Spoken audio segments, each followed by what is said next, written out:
capítulo 9 do livro Cristo, intitulado A Justiça Social. É o início da segunda parte, que intitula Evangelho e Problemas Sociais. Procuramos até aqui entender a figura do Cristo. Procuremos agora entender o Evangelho, sobretudo em relação aos problemas que ele levanta no campo social. Comecemos pelo problema, hoje tão vivo, do rico e do pobre, até agora não resolvido e que está na base de todas as agitações sociais. Vejamos como o Evangelho o enfrenta e resolve. A tal propósito, o pensamento de Cristo perante a riqueza é tão claramente expresso que não deixa dúvidas. Cada um de vós que não renunciar a tudo que possui, não pode ser meu discípulo. Se quiseres ser perfeito, vai, vende tudo aquilo que tens, dá-os aos pobres, e terás um tesouro no céu. Depois vem e segue-me. Sim, vos-lo repito, é mais fácil um camelo passar pelo buraco de uma agulha do que um rico entrar no reino dos céus. Não acumuleis tesouros na terra, onde a ferrugem e o caruncho os consomem, os ladrões os desenterram e os roubam, mas pelo contrário, acumulai tesouros no céu. Cristo continua confirmando: Bem-aventurados vós que sois pobres, porque é vosso o reino de Deus. Bem-aventurado vós que agora tendes fome, porque sereis saciados. Bem-aventurados vós que agora chorais, porque rireis. Naquele dia alegrai-vos, estremecei de alegria, pois eis que uma grande recompensa vos está reservada no céu. Mas ai de vós, ricos, porque já tivestes a vossa consolação. Ai de vós que fostes saciados, porque tereis fome. Ai de vós que agora rides, porque ficareis na dor e nas lágrimas. O homem moderno, que vive em diversas condições de ambiente social, pode achar estranha e excessiva esta linguagem. No entanto, ao se pensar naquilo que era o mundo no tempo de Cristo, deve-se reconhecer que tipo uma tão dura condenação de justiça correspondia. Então, a riqueza era fruto de rapina e delitos, enquanto que por evolução hoje ela é sempre mais produto da inteligência e da laboriosidade. Naquela época, o pobre era um escravo de muito baixo nível cultural e econômico. Hoje, ele é um trabalhador, geralmente técnico especializado, armado de direitos e protegido por todas as previdências sociais. No seu nível, constitui até uma engrenagem do grande organismo coletivo da produção. Um homem prático, moderno, poderá achar confusa no Evangelho aquela mistura de problemas espirituais com os econômicos, que são, pelo contrário, cada um objeto de uma competência diversa, a do teólogo moralista e a do economista. Mas é necessário compreender que nos tempos de Cristo, a estrutura social era muito mais simples. Eram mais fáceis estas aproximações entre extremos tão afastados, tais como religião e distribuição e administração da riqueza. Hoje, esses dois extremos estão demasiadamente sujeitos, cada um com sua técnica específica, para que se possam juntar. Os dois campos se tocam, mas não se podem sobrepor e confundir. Levando isso em conta, o Evangelho há de ser entendido e não tomado ao pé da letra, porque os problemas por ele tratados no campo econômico apresentam-se em forma definida com mais exatidão e caracterizados por uma complexidade então desconhecida. O Evangelho ressente-se de um simplismo só tolerável perante a economia elementar do seu tempo. Hoje, não vivemos numa sociedade caótica de então. Tudo tende a ser disciplinado por um exato cálculo de direitos e deveres, em regime de reciprocidade próprio do estado orgânico que a sociedade tende progressivamente a alcançar. Para compreender os trechos do Evangelho acima referidos, comecemos por observar o problema da distribuição da riqueza na forma mais simples que ela assume na humanidade em seu estado primitivo e instintivo, não ainda controlado e disciplinado pela inteligência do homem. Neste nível evolutivo, a posse, não ainda legalizada em forma de propriedade reconhecida, é o resultado de uma rapina, é o sinal de uma vitória violenta contra todas as dificuldades do ambiente e as resistências de forças opostas. A posse é o produto de um esforço, de um perigo que se soube afrontar e superar. É a prova de um valor, razão pela qual, perante as leis da vida, aquela posse representa um prêmio merecido.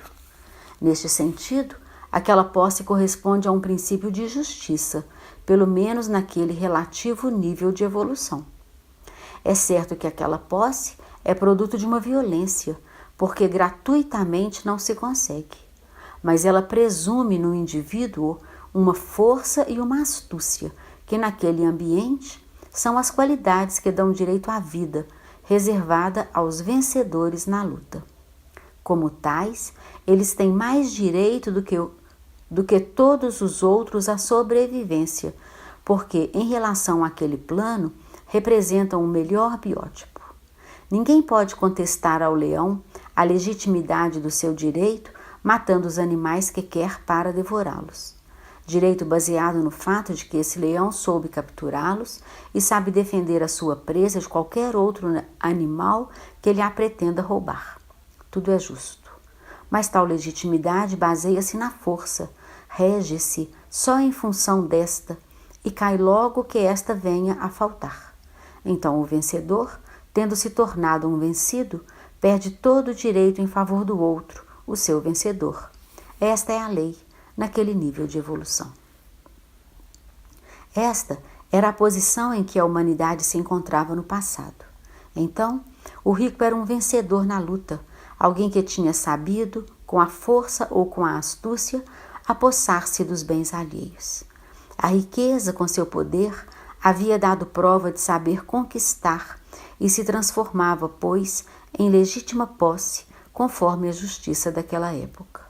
O pobre, anteriormente, era um vencido, um inepto que a vida não ajudava, porque tal biótipo devia ser eliminado pela seleção do mais forte. Esta era a moral daquele mundo que, naquele nível, a vida atingia. Tanto isso é verdade que quem vivia no bem-estar, alcançado por qualquer meio, era considerado um benquisto de Deus, que expressava o seu consentimento, enchendo de bens o seu servo de tudo aquilo que havia sabido merecer. Estamos ainda embaixo, e até a religião não consegue expressar, senão a lei que vigora naquele plano. Nós podemos dizer que isto é contra a justa lei de Deus, mas a perfeição desta não pode manifestar-se, senão na grande perfeição atingida pelo ser que vive aquela lei. O princípio fundamental desta lei permanece idêntico em todos os níveis e o ser procura subir sempre, mesmo que suceda em níveis diversos, até de modo diverso. O impulso é sempre ascensional, para melhorar, seja o do pobre, que neste mundo quer tornar-se rico, ou do crente, que sonha com uma vida feliz em direção ao paraíso. Ambos lutam e fazem sacrifícios pelo mesmo objetivo. O paraíso não é senão um estado de riqueza e bem-estar no além. A finalidade é sempre a de assegurar-se uma vida mais bela, quer durante esta existência, quer depois da morte. A atual satisfação dos pobres na terra pode ser a de sonhar com o paraíso e que eles serão os ricos de amanhã, excluindo das suas alegrias os ricos de hoje, como estes o excluem do seu bem-estar. A moral que se pode extrair de tais comprovações é que, se o Evangelho era e permanece justo nos seus princípios de base, todavia, a forma em que eles se expressam e atuam muda com os tempos. E na prática, Cada nível evolutivo tem o evangelho a ele relativo, que a evolução não pode deixar de fazer superar, levando o ser a mais altas, a mais avançadas formas de vida. Cristo encontrou-se perante o mundo do seu tempo. Que podia fazer? Nada daquilo que hoje é possível, porque vivemos em outra fase de evolução. Ele devia contentar-se com o reconhecimento teórico dos direitos do pobre, começando com o dar ao servo, ao escravo, ao vencido, ao inútil socialmente, o voto e a dignidade do ser humano, afirmando desse modo direitos desconhecidos e inconcebíveis naqueles tempos. Mais do que isso não se podia fazer, porque converter tais ideias em realidade era uma coisa impraticável devido à estrutura, ao nível mental e ao baixo grau de civilização da sociedade daquela época. Assim, a voz de Cristo soou tão incrivelmente nova que permaneceu totalmente incompreendida por parte dos próprios hebreus. Estes, pelo contrário, queriam um rei político que expulsasse de sua terra o dominador romano. Ora, se aquele rei desejava ser apenas espiritual, que pelo menos o fosse somente para o povo hebreu e sua religião, e não, como Cristo queria, um rei universal, de todos. Foi nesse sentido que se começou a entender a palavra de Cristo em Roma, entre os escravos, primeiros comunistas, de há 2000 anos. Foi devido a esta imaturidade dos tempos, tão longínquos dos nossos, e pela impossibilidade de realizar um plano social de reforma conforme a justiça, que Cristo teve de limitar-se a procurá-la em compensações celestes que se deixam indiferente o homem realizador de hoje, foram, contudo, suficientes para lançar a ideia e fazer despertar nas mentes os primeiros elementos de um sentido de justiça antes totalmente desconhecido. A separação entre patrão e servo correspondia perfeitamente à separação entre vencedor e vencido. Os escravos eram tomados dos povos submetidos na guerra.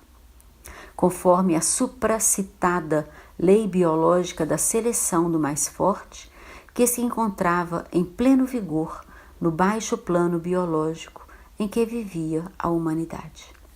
Naquela época, a justiça encontrava-se no nível força e os direitos pertenciam ao mais forte. A moral é relativa e os juízes estão em relação ao nível moral alcançado. Desse modo, acredita-se que o rico fosse rico e o pobre fosse pobre, conforme a justiça de Deus. Hoje, o fato de nos encontrarmos em uma fase evolutiva mais avançada leva a uma moral mais alta. Assim, a injustiça social no passado era justa até para as religiões e, atualmente, ela é injusta para todos. Quando se lê aqueles trechos do Evangelho, é necessário transportar-se no tempo, retornando àquele período, para se compreender quão grande mudança a palavra de Cristo tenha procurado instaurar. Ela almejava um mundo que, a seu modo, julgava poder ajustar-se, mas que podia almejá-lo apenas em relação àquele ambiente e grau de evolução. É questão de relatividade. Tais ideias, métodos e princípios, em relação àqueles tempos, eram justos e verdadeiros, mesmo que hoje não possam ser aplicados, porque o mundo está totalmente mudado. Por isso, o Evangelho transplantado e usado ao pé da letra, em nosso mundo atual, pode resultar anacrônico. Procuremos compreender o desenvolvimento do fenômeno da justiça social conforme as leis da vida. Somente assim poderemos entendê-lo, porque teremos bases biológicas positivas para nos apoiarmos. O conceito de uma justa distribuição dos bens não existe no primitivo estado caótico da sociedade humana. Ele é um produto da evolução. Quanto mais o homem é involuído, tanto mais vive uma vida de tipo AS, isto é, individualista, egoísta, separatista. E quanto mais é evoluído, tanto mais passa a viver uma vida de tipo S, isto é, coletivista, altruísta, unitária.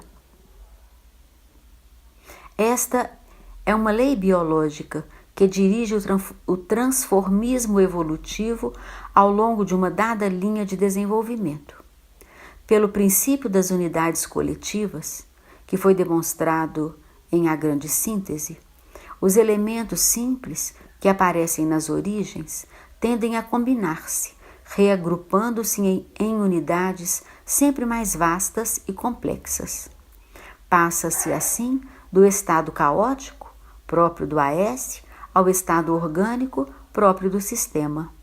Isso sucedeu na construção celular do organismo humano.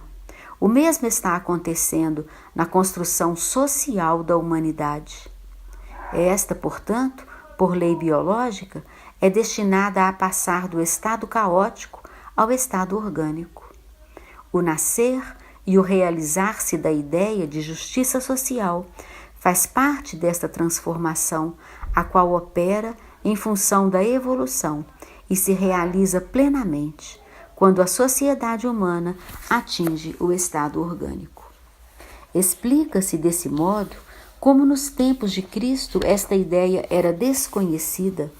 Compreende-se ainda a corajosa inovação e o fato de tê-la proposto, como foi sucessivamente amadurecendo até hoje, momento em que toma corpo e procura realizar-se concretamente.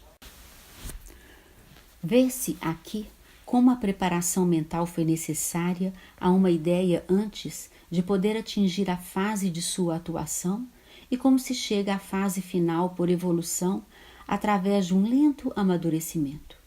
Disso se vê como Cristo, embora estivesse ligado ao tempo em que vivia, não pôde fazer mais do que permitir o grau de desenvolvimento então alcançado. Assim, ele não realizou nada no campo da justiça social, mas lançou a ideia de uma identidade de natureza e consequente igualdade de direitos entre senhor e escravo, entre rico e pobre, mesmo que isso não pudesse ser realizado há 2000 anos. Cristo operou aquela preparação mental que, como acabamos de dizer, era necessária para alcançar a moderna fase de realização.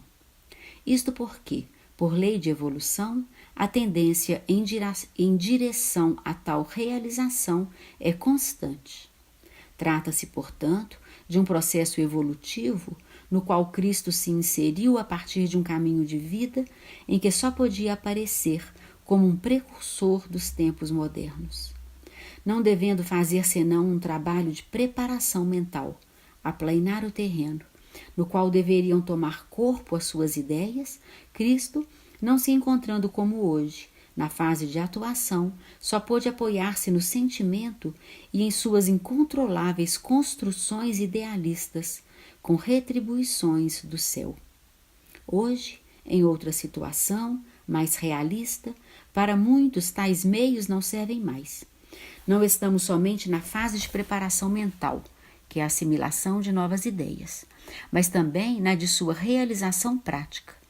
Devem-se, então, usar meios concretos, cálculos exatos, psicologia utilitária, isto é, técnica positiva e realista do construtor de fatos, que não é a do inventor de ideias.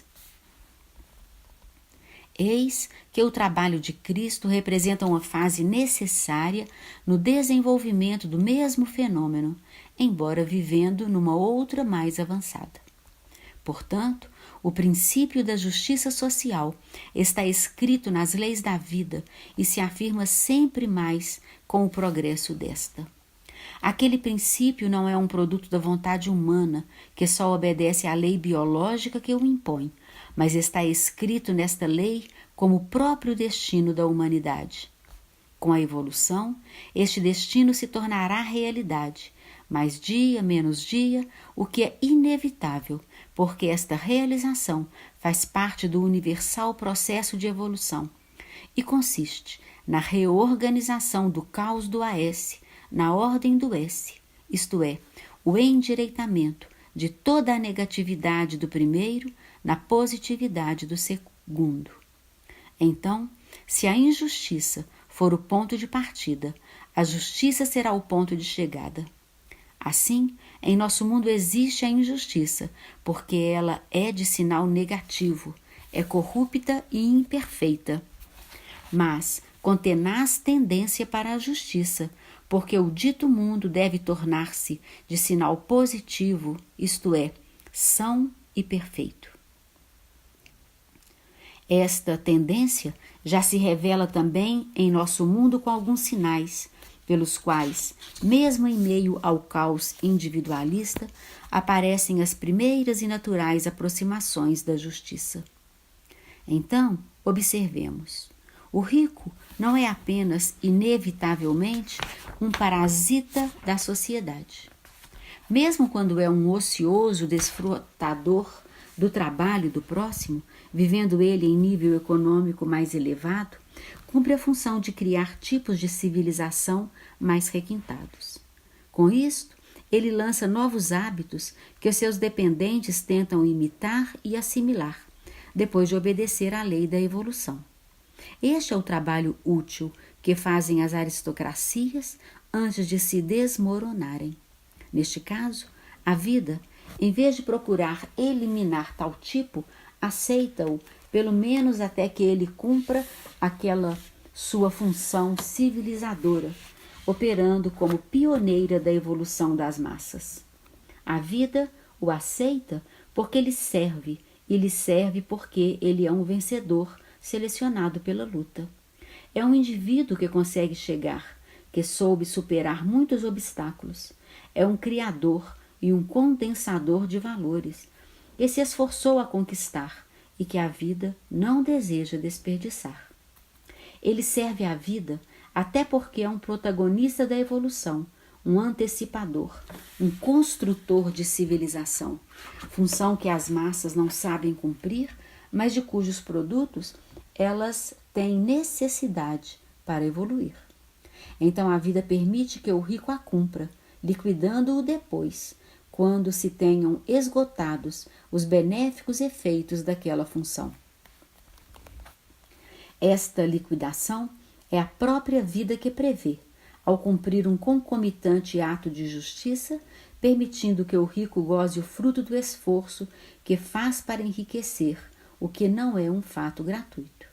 A vida paga cada esforço proporcionalmente, até o de baixo nível. Mas a justiça quer também que este, uma vez pago, seja liquidado. Como a vida faz para conseguir as suas finalidades? Enquanto a riqueza corresponde à realização de um esforço, ela é biologicamente justa e a vida a respeita. Mas surge depois a injustiça, quando as conquistas são legalizadas, convertendo-se em privilégios permanentes. Assim, apesar do homem ter procurado tornar hereditárias as posições alcançadas, verifica-se que nenhuma delas é eterna. Inútil protegê-las com leis. Desse modo, quando o esforço cessa para transformar-se num comodismo sem finalidade, unicamente volvido a parar a evolução, então a vida reage.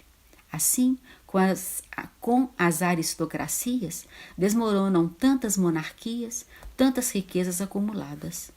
Tudo o que emerge acima de um certo nível está sujeito a saltos contínuos. Resistir implica saber vencer uma luta sem trégua. Manter um patrimônio exige capacidade e atividade quase equivalentes ao que foi necessário para criá-lo. Há um outro fato que converge em direção às mesmas conclusões. O bem-estar, justo prêmio ao trabalho que foi necessário para alcançá-lo, cansa e, ao mesmo tempo, convida a prolongá-lo, mesmo quando supera os limites da justa recompensa. Então, a natureza intervém, fazendo apodrecer no ócio o indivíduo que se deixa seduzir em demasia por aquele bem-estar.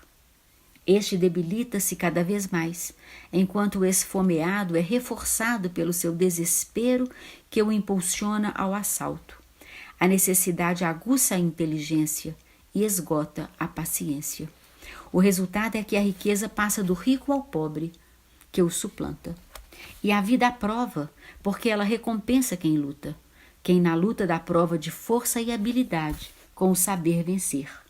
E, paralelamente, a vida castiga quem se acomoda e se torna inepto à luta, encaminhando-se para a derrota. É biologicamente justo que quem se tenha corrompido seja vencido, assim como é biologicamente justo que um organismo débil, assaltado pelo ataque do micróbio, seja vencido, adoeça e, não sabendo resistir, venha a perecer. Dessa forma, vemos frequentemente os filhos dos ricos crescidos nas comodidades e ignaros na luta necessária para as conquistas, tornarem-se totalmente pobres.